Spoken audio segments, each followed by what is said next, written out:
నేను ఒక సిమెంట్ ఇటుక బెడ్ తీసుకొని దాన్ని కవర్ తోట అయితే కట్టాను గట్టిగా ఉండేటట్టు. అలానే తాడు వెనక సైడ్ ముడేసాను నా నడుము దగ్గర సెట్ అయ్యేటట్టు. ఇలా నాకు కొంచెం వెయిట్ అయితే యాడ్ చేసుకుంటున్నాను. చేసి డిప్స్ అనే కొంచెం కష్టంగా ఉండడానికి. దానికి ఇంకా 5 kg డంబుల్ ఒకటి అటాచ్ చేస్తున్నా. మీకు మీరు చేసే వర్కౌట్ అనేది సింపుల్ గా అనిపిస్తుంది అంటే ఇలా సింపుల్ గా వెయిట్ అనేది యాడ్ చేయడానికి ట్రై చేయండి. మీకు వెయిట్ యాడ్ చేయడానికి అవదంటే రెప్స్ ఇంక్రీజ్ చేసినా సరిపోద్ది.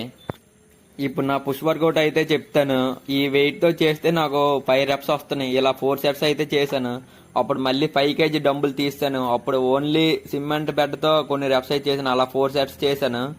తర్వాత ఓన్లీ బాడీ వెయిట్ రెప్స్ చేశాను. అలా ఒక 4 sets చేశాను. లాస్ట్ లో 2 sets ట్రైసెప్ ఎక్స్టెన్షన్స్ అయితే చేశాను. కానీ అది ఫార్మ్ అనేది అంత బాగా రాలేదు.